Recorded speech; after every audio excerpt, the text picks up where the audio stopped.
अस्सलाम वालेकुम नाजरीन, मैं हूं आपका होस्ट नईम हनीफ और आप देख रहे हैं RNN पॉडकास्ट। नाजरीन, आज हमारे प्रोग्राम में बहुत ही सीनियर सहाफ़ी तज्ज़ियाकार जवाद चौधरी साहब मौजूद हैं। उनसे जानते हैं इंडिया पाक कशीदगी क्या सूरत हाल है, सिंध तास मुआहदे से पाकिस्तान को कितना नुकसान हो सकता है और ख़ास तौर पे सिंध और वफाक की इसी पानी के हवाले से जो कशीदगी थी वो किस हद तक कम हुई है। Welcome to the show sir. Thank you ji, thank you name. जो है ना वो यकीन नहीं आ रहा कि ये वाकया हुआ है सर। सर वाकया जिन्होंने करवाया है उन्होंने करवाया है अपने लिए, अपने पब्लिक इंटरेस्ट के लिए, वेस्टेड इंटरेस्ट के लिए, और हमेशा की तरह इल्ज़ाम पाकिस्तान पे डालना था वो डाल दिया उन्होंने बस। इस दफ़ा चौधरी साहब स्क्रिप्ट थोड़ा कमज़ोर नहीं है? स्क्रिप्ट कमज़ोर नहीं है, पाकिस्तान की तरफ से जो एक्सपोज करने वाली जो पावर थी ना, वो अब जो है ना उसको 5वां गियर लगा हुआ था। अच्छा। हमने वेल इन टाइम एप्रीहेंड किया, इसको प्लान किया हमने भी कि भाई लड़ाई जो है अगर बयानियों की लड़ाई है, अगर आप झूठा इल्ज़ाम लगाएंगे तो हम यहाँ बैठ के जो है ना वो सिर्फ अपोलोजेटिक रवैया नहीं रखेंगे। आपने देखा हमारी स्टेट की तरफ से, हमारे गवर्नमेंट की तरफ से, और हमारी पब्लिक और जो सोशल मीडिया वॉरियर्स हैं आप जैसे लोग, जो लोग आप बैठ के लोगों को अवेयर कर रहे हैं, जो लोगों को बता रहे हैं कि भाई इतना आसान नहीं है पाकिस्तान पे इल्ज़ाम लगाना। ये अब पुराने दौर गुजर गया जनाब जी कि आपने वाकया करवाया, फॉल्स फ्लैग ऑपरेशन किया, पाकिस्तान पे इल्ज़ाम लगाया। अब दुनिया भी, आज ट्रंप का बयान आया, क्या किया, पल्ला झाड़ दिया उन्होंने। जी उसने बिल्कुल। भी कहा जी कि आप आपस में मुक्को जाके। तो ये पाकिस्तान के बयानी जो नैरेटिव की वार है वो पाकिस्तान ने जीती इस दफ़ा। नईम साहब, पहली मर्तबा आपने जो बात की ना कि ये वाकया हुआ कि नहीं हुआ, पहली मर्तबा इंडियन जो लोग हैं, इंडिया के अपने जो लोग हैं, जो पहले आंखें बंद करके अपनी हुकूमतों के झूठे सच्चे बयानियों पे यकीन करते थे कि जी पाकिस्तान नहीं करवाया होगा, वो इंडिया का जो आम आदमी है वो इस दफ़ा नरेंद्र मोदी से सवाल कर रहा है। वो कहता भाई बताओ हमें बताओ, ये 2000 लोग अगर वहाँ पे थे तो आपकी सिक्योरिटी क्यों नहीं थी? वो कह रहे हैं जनाब जी कि इस जहाँ पे वाकया हुआ है इससे 1 किलोमीटर के फासले के ऊपर आपकी फौज का कैंप है, वहाँ पे जो है ना लोग आपके फौजी मौजूद हैं, फौजी अड्डा है आपका, वहाँ से रिटेलिएट क्यों नहीं किया किसी ने? वो कह रहे हैं जी आप यहाँ दिल्ली में बैठ के जो है ना वो सैटेलाइट के साथ मॉनिटर करते हैं, 7 लाख फौज आपने वहाँ रखी हुई है, हर 5वें बंदे के 5वें कश्मीरी के ऊपर एक फौजी है सर। वो कहते हैं कि अगर अगर आपकी हालम ये है, अगर 7 लाख फौज रख के भी आपने जो ना आपने 2 बंदे जो है ना वो आपने नहीं पकड़े या नहीं पकड़े जाने, नहीं पता चला, वो क्लाशनकोफें लेके आए, कोई दरमियान में कोई डब्बे च पिस्तौल लुको के तो नहीं कोई बंदा आ गया ना, उनके पास AK-47 हैं, तो वो किधर हैं? क्यों नहीं पता चला आपको? अब आम आदमी ये सवाल कर रहा है, वो सवाल कर रहा है जी कि हमें ये ना बताएं कि मैं सऊदी अरब का दौरा छोड़ के आ गया हूँ। वो कहता है भाई आप सऊदी अरब का दौरा छोड़ के आ गए हैं, लेकिन हमें ये बताओ कि जब मणिपुर में फसादात चल रहे थे उस वक्त आप बाहर के दौरों पे क्या कर रहे थे? उस वक्त आप क्यों नहीं है? लोग अब पैरेलल ड्रॉ कर रहे हैं। लोग कहते हैं क्योंकि मणिपुर में जो है वो फसाद करने वाले, अब लोगों को मारने वाले हिंदू थे, हिंदी एक्सट्रीमिस्ट थे, उनको मौका दिया गया, आप बाहर निकले, आंखें बंद की गई। अब यहाँ पे जो कि पाकिस्तान पे डालना है, मुसलमानों पे डालना है, कश्मीरियों को बदनाम करना है, इसलिए जन्नी तौर पे ऑप्टिक्स दिखाओ इन आप सऊदी अरब से दौरा छोड़ के बाहर भागे। और आज आपने देखा है कि हमारे जो वज़ीर ख़ारजा हैं उनकी जो एंगेजमेंट्स हुई हैं सऊदी अरब के साथ, ईरान के साथ, तो वहाँ पर जो है वो जो जो जो एसेंशियल जो स्टेप्स पाकिस्तान ने लेने थे वो पाकिस्तान के कारगर हो रहे हैं, और दुनिया जो है वो पाकिस्तान को विंडिकेट कर रही है, पाकिस्तान के स्टांस को, कि यार एमी खाम खा जो है ना वो नी जर्क रिएक्शन जो है ना उस पर बिलीव नहीं करना। आई बिलीव दिस कि ये पाकिस्तान के बयानी की जीत है, क्योंकि पाकिस्तान ने ये बताया कि ये वाकयातन फॉल्स फ्लैग था, एविडेंस के साथ, सिर्फ ज़ुबानी कलामी नहीं नईम साहब, कि ऐसे हो सकता है। आप क्राइम के यहाँ पे जनक मंजे तंजे जहाँ पे चीज़ों को देखते आए हैं, ठीक है, आपने मीडिया हाउसेज हेड किए हैं, आप जो है ना थारो ग्राउंड के जर्नलिस्ट हैं, मैं आपसे पूछता हूँ, क्या किसी तरह कोई क्राइम अगर होता है तो 5 मिनट के बाद कोई आज तक कोई साइंसदान इस नतीजे पे पहुंचा है कि फलां बंदे ने किया था? सिवाय क्रिकेट के टिकर्स के ना, वो हम पहले टाइप करके रख लेते थे उसमें भी 2 करते हैं कि सर, ये टीम जीती है, ये सर और उसमें भी ब्रेकिंग करने के लिए उसमें भी दोनों ब्रेकिंग बना के रखते दोनों हैं। ब्रेकिंग बना के रखते हैं। और बाज का तो होता है कि वो हारने वाले को हम जीतने वाला वो चला गया, कई दफा ब्लंडर हुआ ये। ब्लंडर होता है। तो ये तो उससे भी ज्यादा स्पीड थी इनकी, और एक इनके जैसे ट्वीट आ गए और 10 मिनट बाद उसकी FIR दर्ज हो जाती है। सर ये जरा इसके जोग्राफिया पे भी थोड़ी रोशनी डालें, एक, और दूसरा नरेंद्र मोदी और उनकी हुकूमत जो है इस एक घटिया खेल से और इस घिनौने प्रोपेगेंडे से क्या हासिल करना चाहते हैं। वो जो एक द मेडो जो बुक का आजकल चर्चा है, जिसमें 95 में भी इन्होंने कुछ गर्दनें काटी और उसके बाद ये एक्सपोज हो गए, ये उसी का एक रिपीट एपिसोड है और अब भी 2025 में जो एक डिजिटल मीडिया का दौर है और एक डिजिटल मीडिया वॉर है, उसमें आगे ये फंस नहीं गए चोई साहब? अच्छी तरह फंस गए। ये तो देखे ना, वो तो आपने आपने एक किताब का जिक्र किया मैडो का, वो दो जो बरतानवी जर्नलिस्टों ने लिखी, जी उन्होंने इनको एक्सपोज किया। मैं आपको बताता हूँ कि उसके बाद जो सन 2000 का जो वाकया है, जब बिल क्लिंटन पाकिस्तान आए थे इंडिया, जी जी उसके बाद जो मैडलिन ऑलब्राइट ने किताब लिखी, जो उनकी वजीर खारजा हैं, उसने किताब लिखी इस इशू पे। उन्होंने दिबाचा लिखने के लिए जो ना बिल क्लिंटन के पास भेज दिया। मैडलिन ऑलब्राइट की किताब का नाम है the mighty and the almighty. All उसने बुक लिख के बिल क्लिंटन के पास दिबाचा लिखने के लिए भेज दिया। बिल क्लिंटन के सर अल्फाज हैं उस दिबाचे में, पढ़े सर जी। उसने कहा कि मेरी आमद की वजह से, मेरे दौरे की वजह से कुछ हिंदू एक्सट्रीमिस्ट ने 38 सिखों को स्लॉटर किया। उसने अगला जुमला लिखा, सर रोंगटे खड़े हो जाते हैं। उसने कहा अगर मैं वो दौरा ना करता तो आज वो 38 के 38 लोग जिंदा होते। जिद्दा होते, वाह। ये एविडेंस है हिस्ट्री के साथ। इसलिए उस वक्त अब की वो हिस्ट्री भी खुली, वो जरा टाइम लगा, मतलब 8-10 साल लग गए। मेडोज को भी 4-5 साल लग गए, लोगों ने लिखा। अब तो सर जी, अब तो आप एक दावा करें, 10 दुकानें आगे जो ना आपको बताने वाली होती, भाई सॉरी रुक जाओ, या झूठे या झूठे या झूठे। अब उसका शिकार हुए हैं। उनकी रूल बुक पुरानी है ना सर, थोड़ा सा डफर है। अच्छा, लेकिन सर इतनी क्रिटिसिज्म जो है इंडिया के अंदर से किसी इशू पे इससे पहले मैंने नहीं देखी। कोई इत्तेहादी जमात जो है इस झूठ पे उनके साथ खड़ी दिखाई नहीं देती। इवन बहुत बड़े बड़े नाम हैं और बहुत रिनाउंड नेम है जो अभी मैंने शत्रुघ्न सिन्हा की गुफ्तगू सुन रहा था, और वो जो है ना बिल्कुल इसको वो फॉल्स ऑपरेशन कह रहे हैं सर। तो ये इतनी मज़ामत जो अंदर से हो रही है, तो क्या ये घुटने टेक देंगे, अपनी कौम से माफी मांग लेंगे कि ये हमारा फेलियर है, वाकया हुआ है नहीं हुआ, कम से कम पाकिस्तान का इसमें कोई हाथ? सर माफ़ी तो नहीं मांगेंगे, क्योंकि ये रवायत नहीं है। ये सिर्फ एक मर्तबा इन्होंने कोई गैरत आई थी, वो भी जब जो अपना मुंबई अटैक हुए, उसके बाद इनके एनएसए ने रिज़ाइन किया था। उसके बाद देख लें जी, ये दौर जब जब से आया हुआ है, 80 साल का बाबा हो गया। लोग यूथ कह रही है कि बस कर जा भाई, आपकी हिंदुस्तान को बर्बाद करा के। किस वक्त होगा आपका डॉक्ट्राइन, जब आप कोई कन्वेंशनल वॉर्स होती थी, आपका कोई नैरेटिव होगा। अब वही बहुत सारा चीज़ें पानी आगे रंग गुजर गया हुआ। लोग कहते हैं भाई छोड़ इसको। अब वो लोग उसके डिमांड कर रहे हैं कि भाई जिम्मेदारी लो और उतरो। इस्तीफे के मुतालबे अजीत दोवाल से हो रहे हैं। और दूसरी बात ये कि ये जो कह रहे हैं ना कि दौर बदल गया है, वहाँ पे रूल बुक पुरानी चल रही है। अभी मैं बता रहा हूँ उनको भी जो बदलना पड़ेगा। नरेंद्र मोदी माफ़ी नहीं मांगेगा, लेकिन शर्मिंदा ज़रूर है अंदर अंदर सारे ही। वो कोस रहे हैं एक दूसरे को, अपनी एजेंसी को कोस रहे हैं कि क्या करवाया है। कम से कम कोई ऑपरेशन तो ढंग का प्लान कर लेते, कोई कोई बड़ा कर लेते। और कोई कि आप जनाब दूर दराज पहाड़ों में जनाब 2 बंदों लेके आपने बेगुनाह लोगों को मार लिया। वजह इस वजह से ये फ्लॉप हुआ है। और इसमें सबसे ज़्यादा जो जो कह लेंगे इसको एक्सपोज करने में जो आप जैसे जर्नलिस्ट हैं और सोशल मीडिया के वॉरियर्स हैं हमारे पाकिस्तान की जो स्टेट की वेल क्राफ्टेड एक कह लेंगे कि एक फॉर्मेशंस में लोग चल के लोगों को बताया है। उनका ख्याल था कि पाकिस्तान डिवाइडेड है। ये भी मैं आपको बताता हूँ एक, ये जो प्लान होते हैं ना चीज़ें जो बड़े जो कि ज़रा जहाँ से वाइब्स जा रही थी, आपको पता है ना, बड़ी देर से कुछ लोग हमारे भगौड़े होकर बाहर बैठे हुए हैं, वो वाइब्स जा रही हैं जी कि पाकिस्तान में तो जो है ना वो बड़ा बुरा हाल है, लोग मैंने कहा एंटी आर्मी सेंटीमेंट रखते हैं लोग। ये चीज़ें उनको इनकरेज करती हैं कि जनाब कोई अपना दरमियान में काम डाल लें। ये शिकार हुए हैं, ये वो कहते हैं जनाब से कर दो। लेकिन इस इशू के बाद उनको जो रिएक्शन भुगतना पड़ा है पाकिस्तानी अवाम का, एक ज़ुबान में जो उनको मिला है जवाब इस बात का, देन दे आर फेलियर। उनका यार ये तो गलत हमें ये ब्रीफ हो गया। एक्सपेक्ट नहीं कर रहे थे कि पाकिस्तान कौम यकजा हो जाएगी? बताया जाता था ना उनको, आपको पता ही तो है, अंदर जाके जो बाहर लोग बैठे हुए हैं।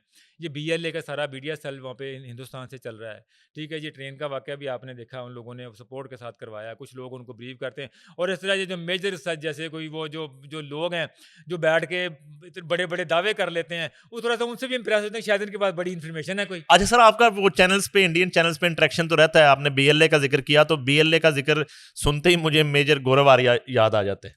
ये क्या शख्सियत है सर? मैंने तो जो इनको थोड़ा सा चेक किया है, ये तो भगोड़ा मेजर है। ये तो 5 साल इसकी नौकरी है। मैं 5 साल में तो बच्चे को पैम्पर बदलना नहीं आता, तो इन्हें केड़ी फौज सीखी होते। और ये जो है ना किस बेस पे ये वहां बकवास करता है बैठ के? सर देखें, ये जो है फौज इसकी आपने बता दी है कि इसको फौज से तो बस इसका इतना ही कि एक्सपीरियंस है। ये अगर इसका फौजी होता तो अब ये सर्विस में होता है इस वक्त। और किसी जगह पे जाके कोई प्रमोशन ही कम से कम हो जाती।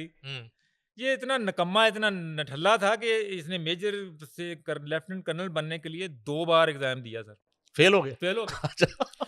ये फेल हो गया। इसके यूनिट अफसर ने कहा उन्हें बंदा दिखाओ केड़ा जेड़ा इतना जेड़ा- इतना नठल्ला, इतना नाहल बंदा भर्ती किसने कर लिया फौज में, जो इतनी मुस्तकिल मिजाजी के साथ फेल हो रहा है। फेल हो रहा है। इस बंदे से कोर्स नहीं क्लियर हो रहा है बंदा। इसकी जब रिपोर्ट गई उसने कहा बुलाओ इसको। उसने कहा क्या इस बंदे को, उसने कहा क्या मतलब है, तूने फौज के तुझे पता नहीं, तुझे पढ़ता नहीं पढ़ता कोई नहीं, तुझे पता, तूने सीखा क्या अब तक, तूने कोई कोर्स नहीं किया, तूने वार कोर्स नहीं करना, तूने आगे नहीं जाना। ये बंदा जनाब पकड़ के सिर पकड़ के बैठ गया। उसने कहा जब निकला ना बंदा बाहर, उसने अपने एडीसी को बुलाया। उसने कहा इसकी जरा लगाओ ना जरा एलओसी पे ड्यूटी, जरा इस तरह पोस्टिंग दो उधर, इसको पता चले जरा फौज होती क्या, जहाँ बैठ के जो ना ये हल्की फुल्की करके समझता है शायद ऐसे ही कोई आसानी से काम होगा। जिस वक्त इसने सुना ये इसने ड्रामा किया अपने मेडिकल होने का, मेडिकली अनफिट होकर अपने आप को इसने अर्ली रिटायरमेंट ले ली। ये टोटल इसकी इतनी सी सारी कहानी है इस बंदे की। मेरी इतला है कि ये मीर जाफर है, ये उनके साथ भी नहीं है, मेरी ये इतला है। ये बड़ा मशकूक करैक्टर है, मैंने थोड़ा इस पे काम किया है। अच्छा? मैंने इसको देखा यार, मैं कहा ये बोलता ठीक है, बोलता ये ठीक है, इसको ना कमेंट्री करनी चाहिए। तो कुत्तों की लड़ाई पे ये उस पे कमेंट्री कर रहे हो कि बुली आगे निकल गया और दूसरा पीछे रह गया, लेकिन ना मैंने इस पे थोड़ा काम किया। ये मशकूक करैक्टर है, ये मशकूक ये उनके साथ भी नहीं है, ये उनके साथ भी नहीं है। सही कह रहे हैं आप। एक्चुअली ये हमारे पाकिस्तान के बहुत सारे कम लोगों को पता है।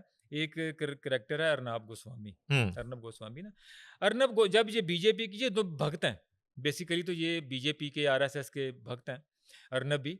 तो जब ये बीजेपी की गवर्नमेंट आई नरेंद्र मोदी की ना, तो ये अर्नब को एक प्रोजेक्ट खड़ा करके दिया गया रिपब्लिक। हुकूमत ने एक बिजनेसमैन दिया, इनको इन्वेस्टमेंट दी। इस पे जब ये रिपब्लिक खड़ा किया ना, तो पहले ये अर्नब गोस्वामी टाइम्स 9 पे थे उसके जी। वहाँ पर एक जो डिफेंस एनालिस्ट थे ना मुश्किल वो मारूफ रजा, आप भी उनको जानते होंगे, वो ज़रा कोई सेंसिबल बात कर लेता था। जब ये भक्ति पले प्रोग्राम पे आया ना, उन्होंने कहा जी कि जब उन्होंने कहा जी कि वो मारूफ रजा को काफ़ी सारे लोग वहाँ से ये लेके आया। मारूफ रजा को इसने कहा नहीं, ए बंदा कभी कभी चंगी गल कर लेंदा, ए नहीं चाहिए मैनू। उन्होंने कहा साड़ी झोली च एक होर भी है। उन्होंने इसको गौरव आर्या दिया, उन्होंने इसको तोहफे में दिया गौरव आर्या। वहाँ से जो है ना गौरव आर्या जो ना, जो लोग इसको देखना शुरू हुए, वहाँ से इसकी कह लें कि मशहूर होना शुरू हुआ। उसके बाद इसके एक दोस्त का प्रोजेक्ट है, इसका क्लास फेलो है वैभव सिंह, मैं जानता हूँ उसको, मैं चूँकि ज़रा इन शोज़ में जाता रहूँ, पढ़ता जी, और जी। थोड़ा सा अंदर की इन्फॉर्मेशन भी है, जर्नलिस्टों से राब्ते भी है। पहली बात तो ये है कि ना वहाँ पे इसको कोई डिफेंस एनालिस्ट मानता है, ना अर्नब को कोई जर्नलिस्ट मानता है हिंदुस्तान में। ठीक है, ये बात पाकिस्तानियों को बड़ी तौर पे वाज़ेह तौर पे जानी चाहिए। हाँ, ज़रा भौंक दे चंगा ने ज़रा, हाँ, मेरा जड़ा कह ले वो बतौर कांजू जो उनके जज हैं वो कहते हैं बकवास अच्छी करता बकवास है। अच्छी करते हैं।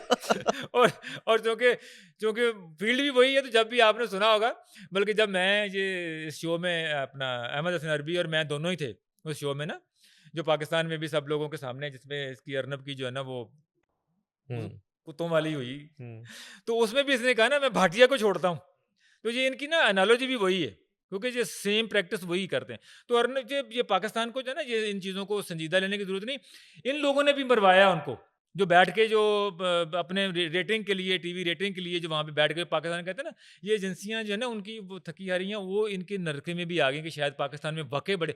एक तो बड़ी बात है कि इन लोगों को पाकिस्तान का पता ही नहीं। नहीं भाई, यकीन करें, मैं इनको आपको भी बताता हूँ, इन लोगों को पाकिस्तान के अलफ़बे का नहीं पता सर। इनके नज़दीक पाकिस्तान जो है ना, कोई पता नहीं कोई रवांडा का मुल्क है, कोई पता नहीं पाकिस्तान में हर वक्त जो है ना लोगों को यहाँ पे कोई लड़ाइयाँ आटे पे लड़ते रहते हैं लोग। इनको है कि पाकिस्तान का पता नहीं, हम जो सिंध ताज़ मुआहदा ख़त्म करेंगे पाकिस्तान का पानी बंद हो जाएगा, जैसे पाकिस्तान का पानी जो है ना वो हम हिमालयन वाटर पीते हैं यहाँ बैठ के। इन लोगों को पाकिस्तान की अवेयरनेस ही नहीं। अच्छा, इनकी ये जो जहालत और मिस इन्फॉर्मेशन, डिस इन्फॉर्मेशन है, तो ये जो गौरव आर्या टाइप जितने करैक्टर हैं, इनकी नौकरियां खतरे में पड़ गई हैं फिर। पाकिस्तान में यहाँ पे इन लोगों को सबको पता है कि ये जोकर्स हैं। एक शो में, इसी शो में जिसकी मैं बात कर रहा हूँ, जब इसने कहा ना मैं भाटिया को छोड़ता हूँ, मेरी हंसी निकल गई। मैंने कहा मतलब कि भाटिया कुत्ता है बेचारा, वो बीजेपी का वो पॉलिटिशियन है। तो मुझे कहता है व्हाई आर यू लाफिंग। मैंने कहा यार मैं इंडिया के सबसे बड़े जोकर के सामने बैठा हूँ, तो हंसा भी ना होना। अच्छा, यहाँ चौधरी साहब एक बात थोड़ा सा पाकिस्तानी कौम के लिए ख़ास तौर पे और एक आम शहरी को समझाने के लिए कि ये सिंध तास मुआहदे की जो मुअत्तली है, ये जो है वाकई कोई पाकिस्तान का बहुत बड़ा लॉस हो जाता है अगर इंडिया अपनी हठधर्मी पर कायम रहता है। देखें अपना नईम साहब, ये जो ऐलान है ना, ये सिर्फ पब्लिक कंजम्पशन के लिए है, हिंदुस्तान के लिए, क्योंकि दारा इतनी बड़ी डज पड़ी है, अपना प्रोजेक्ट फेल हो गया, जो करवाया वो फेल हो गया, लोगों ने सवाल करना शुरू कर दिए। अगर तो लोग जो हैं वो आसानी से इसको एक्सेप्ट कर लेते हैं जी कि पाकिस्तान ने करवाया है, फिर शायद उनको इतनी जल्दी नी जर्क रिएक्शन न देना पड़ता, बट लोग अब सवाल करना शुरू हो गए। अब मुझे ये बताएं नईम साहब, बेवकूफ़ तो हैं, आपके घर में मैयतें पड़ी हों, आपके सामने जो है ना वो कफन पड़े हों 25-30, और मुल्क का वजीर दाखिला जाके रेड कारपेट ले रहा हो वहाँ पे, यकीन करें। साढ़े इतने बंदा मरदा है, फूड़ी बिछा ली थी, लोग सदमे में चले जाते हैं, लोग कह लें कि उसको कह लें उसको उसका सोग मनाते हैं। ये जब जब इन्होंने रेड कारपेट की तस्वीरें देखी हैं, पूरा हिंदुस्तान थू थू कर रहा है अमित शाह पे और बाकी उन लोगों पे भी। यार आप रिमोट जगह पे, यहाँ पे आप जो है ना वो 2 फौजी खड़े नहीं कर सके, 2 पुलिस वाले खड़े नहीं कर सके, वहाँ पे आप जो है ना पकड़ के आप जाके जो है ना वहाँ पे वो बैंड बाजे के साथ पूरा रेड कारपेट बिछा के जो है ना सामने रख के उन पे चादर बिछा रहे हैं करके। उनका शर्म करो, आप यकीन करें, लोग करें, अमित शाह शर्म करें, आपको इस इतने अहम मौके पे ये ऑप्टिक्स दिखाने पड़ रहे हैं। तो ये इस वजह से ये सारे कुछ है ना अंडर प्रेशर आए हुए हैं, और अंडर प्रेशर में ये इन्होंने ऐलान कर दिया है इंडस वाटर ट्रीटी का। देखें, पहली बात तो ये है कि हर जब कोई बंदा ऐलान करता है ना, पाकिस्तान ने ऐलान किया है, ऐलान नहीं किया, पाकिस्तान में ने मेजर्स लिया फिजिकली कि क्या प्रैक्टिकल क्या। हमने कहा हमने हमारी एयर स्पेस इंडियन एयरलाइंस के लिए बंद है, कर दी बंद। अजाब पड़ा हुआ दिल्ली अजाब में, पड़ा हुआ ना। वो नायब सदर अमेरिका की फ्लाइट जो है कई घंटे लेट हुई है। अब लेके दिखाएं ना, पहले तो नरेंद्र मोदी ने जब भी जाना होता था रिक्वेस्ट करते थे जनाब हमें दे दें गुजरने के लिए, हम हाँ। पाकिस्तान ग्रेशियसली कहते चले जाए आप गुजर जाएं। अब गुजर के दिखाएं ना। कल एक जहाज ने लैंड करना था अमृतसर, आप उसका जाने के जाके जाके ना वो अपना रडार पे जाके आप जरा चेक करें, वो 1.5 घंटा चक्कर लगा के बेचारा इधर से गया, इधर अपना राजस्थान गया, राजस्थान से पीछे हिमाचल प्रदेश गया, फिर जाके पाकिस्तान लाहौर के साथ लैंड किया उसने। 1.5 घंटा एक्स्ट्रा फ्लाइट पड़ी। पाकिस्तान ने जो ना जो मेजर लिए वो प्रैक्टिकल लिए। इन्होंने कहा जी कि मुआहिदा टूट गया, वो भाई मुआहिदा क्या मतलब है, कोई पानी को टूटी लगी तो आपने ना बंद कर देना था, ये प्रैक्टिकली वायबल नहीं है। अच्छा सर, इस सारी सूरत हाल में एक तो पानी की उधर लड़ाई एक बज़ाहिर शुरू हुई हमारी, जिसका मुकाबला करने के लिए पूरी कौम यकजा है इस वक्त। एक लड़ाई हमारी ख़त्म हुई जो सिंध और वफाक की थी। इस जो सूरत हाल को और इस मफाहमत को आप कैसे देखते हैं? नईम साहब, बिलावल भुट्टो ने, एक तो बिलावल भुट्टो साहब और शहबाज शरीफ साहब ने दोनों ने मिल के इतने टाइमली इस इशू को रिजॉल्व किया।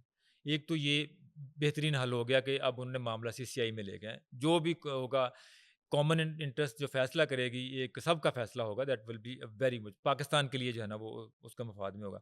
लेकिन आज हमारे PM साहब का जो स्टेटमेंट आप देख लें काकूल का, उन्होंने कहा कि पानी वाले मामले पे ज़ीरो टॉलरेंस, इसको हम जो है ना वो टैकल करेंगे, इस पर रिस्पॉन्स आएगा। और सबसे बढ़कर बात, आज पूरे हिंदुस्तान में जिस बयान की आग लगी हुई है वो बिलावल भुट्टो जरदारी का बयान है सर। बिलावल साहब ने क्या कहा, उन्होंने कहा ये सिंधु हमारा था, हमारा रहेगा, और इसमें पानी बहता रहेगा, अगर इसमें पानी नहीं बहेगा तो फिर उनका खून बहेगा। Very good. ये जो स्टेटमेंट बिलावल भुट्टो ने इस वक्त दी है, that is a clear message of resolve. जो लोग कह रहे थे ना कि शायद यहां पर कोई रिफ्ट आ जाएगी, एग्जैक्टली। और बिलावल भुट्टो साहब ने उन्होंने जाना एक स्टेटमैन का किरदार अदा किया, शहबाज शरीफ ने एक स्टेटमैन का किरदार अदा किया। बिलावल भुट्टो के जो स्टेटमेंट है लिटरली दैट इज मीन कि भाई इसमें अगर पानी नहीं बहेगा ना तो फिर किसी और का खून बहेगा। और हिंदुस्तान को समझ आ गई है कि भाई ये इसका मतलब क्या है। वो इसकी वजाहतें ढूंढते फिर रहे हैं कि ये हमें तो ब्रीफ था कि पाकिस्तान में जो बड़ी लड़ाइयाँ चल रही हैं, ये रिस्पॉन्स क्या आया है, असल आग ये लगी हुई है। तो this is a very good, अच्छी बात है। पीपल्स पार्टी ने, उनके चेयरमैन ने, उन्होंने हमेशा वफाक की सियासत की है, एक इशू पे थोड़ा सा तजाद उठा है तो उसका भी हल निकाला है, बेहतरीन फैसला है। और ये वर्ल्ड बैंक तक तो बात ही नहीं जाएगी सर। मैं आपको आज की खबर दे देता हूँ, ये जहाँ पे कहते हैं पानी बंद करना, आज उड़ी सेक्टर में पाकिस्तान अजाफी पानी उन्होंने छोड़ दिया पाकिस्तान की तरफ। ये इतला आई है क्योंकि हमने तो उनको पानी छोड़ते देखा है कि पानी छड़ दो, पाकिस्तान में कुछ सैलाब आ जाए शायद। अब वो इन्फॉर्मेशन वाला मामला शायद वो रोकेंगे, शायद इन्फॉर्मेशन हमें नहीं देंगे, वो हमें ध्यान रखना पड़ेगा। वो जो एक दूसरा मुआहदा था बेनजीर भुट्टो शहीद और राजीव गांधी के दरमियान, तो ये गंद शायद वो करें, एक और गैर इंसानी ये फेल होगा उनका। ये तो एक इंसानी अलमियत से बचने के लिए चौधरी साहब वो इन्फॉर्मेशन का मुआहदा हाँ, हुआ था बिल्कुल। पास करने का कि आप कम से कम जो है ना 1 घंटे के नोटिस पे बता देंगे कि इतने हजार या इतने लाख क्यूसिक पानी यहाँ से रवाना हो चुका है। सब कोई बात नहीं। पाकिस्तान अब इस कदर प्रिपेयर्डनेस है, इस कदर रेडीनेस है पाकिस्तान की, तो आपको पुलवामा के बाद उन्होंने कौन सी इन्फॉर्मेशन दी थी? कोई इन्फॉर्मेशन नहीं। तो पाकिस्तान ने कैसे टैकल किया था? सो हमें पता है एक्चुअली मुसीबत ये इसलिए फर्क नहीं पड़ता कि पाकिस्तान ने कहते ना बंदा पहलवान है ना जो लड़ते हैं तो बंदा अगला तोल लेंदे ने पहलवान के किन्नी की जोगा है।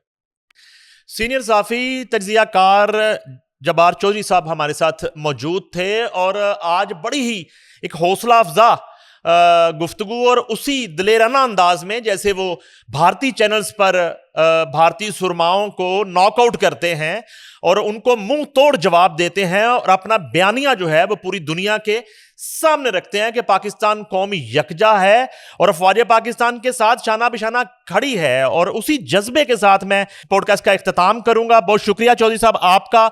मुझे दीजिए इजाजत। पाक फौज जिंदाबाद, पाकिस्तान पाइंदाबाद।